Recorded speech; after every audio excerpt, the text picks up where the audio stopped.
पत्रकारिता हा लोकशाहीचा चौथा स्तंभ आहे. पत्रकारांचे विकासात मोठे योगदान आहे. समाजाचे प्रश्न मांडत असताना पत्रकारांचे त्यांच्या कुटुंबियांकडे दुर्लक्ष होते.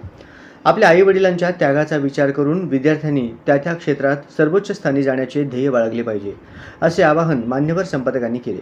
विविध क्षेत्रात अल्पावधीत आपल्या कार्याचा ठसा उमटविलेल्या स्वयंशिक्षा एज्युकेशनल फाउंडेशनचे अध्यक्ष सोमनाथ वैद्य यांच्या वतीनं श्रमिक पत्रकार संघाच्या सभासदांच्या पाल्यांना शिष्यवृत्ती वाटप कार्यक्रम मान्यवर संपादकांच्या हस्ते डॉक्टर निर्मलकुमार फडकुले सभागृहात आज सकाळी पार पडला. त्याप्रसंगी ते बोलत होते.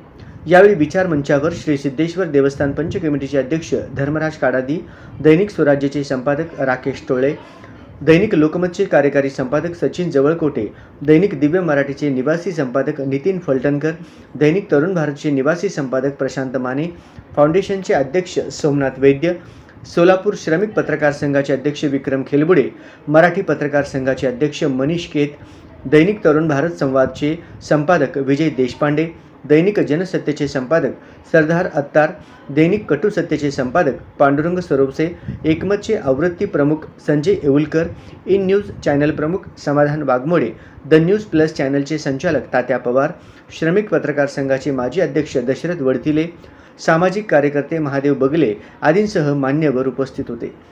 यावेळी धर्मराज काडादी म्हणाले, नको त्या लोकांना प्रसिद्धी दिल्याने शहर विकासाऐवजी भकास झाले. प्रश्न जैसे थे राहिले. चांगल्या कामांची प्रसिद्धी आवश्यक आहे. आज शहराचा पाणी प्रश्न कायम आहे. सोलापूरचा पुण्यासारखा विकास व्हायला हवा होता, परंतु तो होताना दिसत नाही. पत्रकारिता हा चौथा स्तंभ आहे. तेव्हा सर्व संपादक ज्येष्ठ पत्रकारांनी एकत्र येऊन काम केल्यास शहर जिल्ह्याचा विकास होईल. पत्रकारांच्या संपूर्ण कुटुंबाची जबाबदारी लक्षात घेऊन श्रमिक पत्रकार संघाने स्तुत्य उपक्रम राबविल्याचेही काडादी म्हणाले. त्याला एक वेगळ्या वळणावरती त्यांनी नेलं, ज्याचा उल्लेख सचिन जवळकोटे किंवा आधीच्या वक्त्यांनी सांगितलं की त्या ठिकाणी वैद्यकीय मदत व्हावी म्हणून त्यांनी अतिशय कमी खर्चामध्ये त्या इन्शुरन्सच्या एजंटना पकडून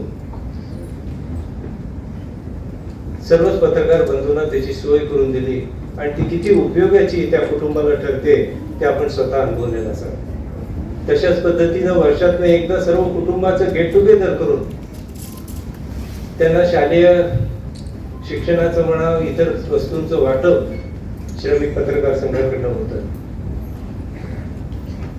की जेणेकरून आपल्या फक्त पत्रकार संघ हाच आपल्या गोष्टी अशी मर्यादित अशा पद्धतीचं आपलं काम नाही, तर ते संपूर्ण कुटुंबाची जबाबदारी, ज्याचा उल्लेख माझ्या आधीच्या वक्त्यांनी केला होता की या ठिकाणी काम करत असताना, रात्रंदिवस काम करताना, त्याला वाहून घेत असताना कुटुंबाकडे आणि स्वतःच्या प्रकृतीकडे त्या ठिकाणी मानसिक आणि आर्थिक अशा दोन्हीच्या अडचणीतून पत्रकारांना जावं लागतं आणि ती बाजू सांभाळून घेण्याचं काम या निमित्तानं जसंच श्रमिक पत्रकार संघाने घेतलेले अनेक वर्षापासून तशाच पद्धतीनं आज आमचे दुसरे सहकारी सोमनाथ वैद्य यांनी सामाजिक अशा पद्धतीनं सांगितलं की आजच्या दिवशीला 51,000 लाडू वाटप आणि 60,000 छत्र्यांचं वाटप ते जुळे सोलापूर भागामध्ये करतायत.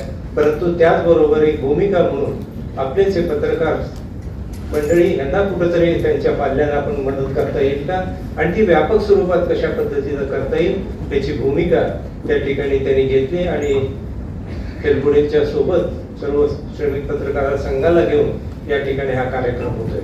राकेश टोळे म्हणाले, भविष्यात काय व्हायचे हे विद्यार्थ्यांनी सुरुवातीपासूनच ठरविले पाहिजे. भविष्यात प्रत्येकजण डॉक्टर, इंजिनियर होण्याचे स्वप्न पाहतात, मात्र देशाच्या सीमेचे संरक्षण करणारे जवान आणि सर्वांना धान्य पिकवणारा शेतकरीही तितकाच महत्त्वाचा आहे. आर्टिफिशियल इंटेलिजन्सला कमांड देण्याचे काम आता या नव्या कढीला करावे लागणार आहे. विद्यार्थ्यांनी आई वडिलांचा त्याग लक्षात ठेवून ध्येयप्राप्ती केली पाहिजे. पण हे जर पाहिजे असेल सुखासीनता, तरी सुद्धा तुम्हाला तुमच्या अभ्यास करायच्या वयात अतिशय कष्ट घेतले पाहिजेत आणि हे कष्ट तुम्हाला तारणार आहे ते लक्षात ठेवा.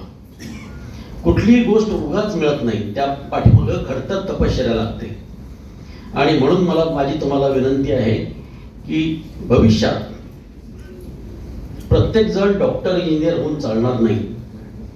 सीमेचं रक्षण करायला जवानही महत्वाचं आहे आणि पोटाला 2 वेळचं अन्न मिळण्यासाठी शेतकरीही महत्वाचा आहे. एक जमाना होता ज्या काळामध्ये IT इंजिनियर झाला की त्याला करोडोमध्ये पॅकेज मिळायचं, आणि ती आज सुद्धा थोडी बहुत फॅक्ट आहे. पण आता AI तंत्रज्ञान आलंय, आर्टिफिशियल इंटेलिजन्स, त्यांनी या बऱ्याच क्षेत्रातला रोजगार कमी करायचं ठरवलंय. पण लक्षात ठेवा, AI जरी असला तरी AI मानव निर्मित आहे, आणि AI ला कमांड देण्याचं काम हे तुमच्या पिढीला करायचं आहे. पत्रकार होऊ नका असं मी म्हणणार नाही, पण पत्रकार जरी झालात तुम्ही तरी त्या क्षेत्रातलं सर्वोच्च ठिकाण गाठण्याचा प्रयत्न करा. आज मोजके पत्रकार आहेत देशात जे महिन्याला काही करोडमध्ये पगार घेतात, पण मोजके आहेत. मग आपल्याला त्या 50 लोकांमध्ये जाणं शक्य आहे का याचा विचार आपण केला पाहिजे. कुठलंही क्षेत्र निवडताना पहिल्या 50-100 मध्ये आपण जाऊ शकतो का, आणि जाऊ शकत नसेल तर आपल्यासाठी ऑप्शन्स काय आहेत. शाळेत शिक्षण मिळतं तुम्हाला, जाणीव मिळत नाही, जाण मिळत नाही. कळणं आणि समजण्यात फरक असतो. कम्युनिस्ट पद्धतीने अत्यंत छानपणे काम करून समाजापुढे जो आदर्श मांडत आहे त्याचं कुठंतरी कौतुक व्हायला पाहिजे आणि त्यांच्या पाल्यांना मदत व्हायला पाहिजे, यासाठी या कार्यक्रमाचं आयोजन केलेलं आहे. लोकशाहीचा चौथा स्तंभ अत्यंत प्रभावीपणे काम करावा आणि देशामध्ये जे कोणी सर्वसामान्य लोकांवरती अन्याय करत आहेत त्याच्यावरती खरं तर कठोर पद्धतीनं नियंत्रण करण्याचं काम पत्रकार करत असतात. ऍक्च्युली काडादी साहेबांबद्दल बोलायचं झालं तर आम्ही लहानपणापासून काडादी साहेब आणि काडादी साहेबांच्या फॅमिलीला पाहत आलो आहे. त्यांची सामाजिक बांधिलकी, कारखान्याच्या माध्यमातून त्यांनी केलेले शेतकऱ्यांसाठी काम, शाळेच्या माध्यमातून शैक्षणिक केलेलं काम, हे अत्यंत आमच्यासाठी आदर्श आहे. आणि हाच आदर्श आणि हीच सामाजिक बांधिलकी आम्ही डोक्यात ठेवून मी दरवर्षी काही ना काही पत्रकार, पोलीस तसेच गोरगरिबांच्या मुलांसाठी स्वयंशिक्षा फाउंडेशनच्या माध्यमातून काम करत आहे.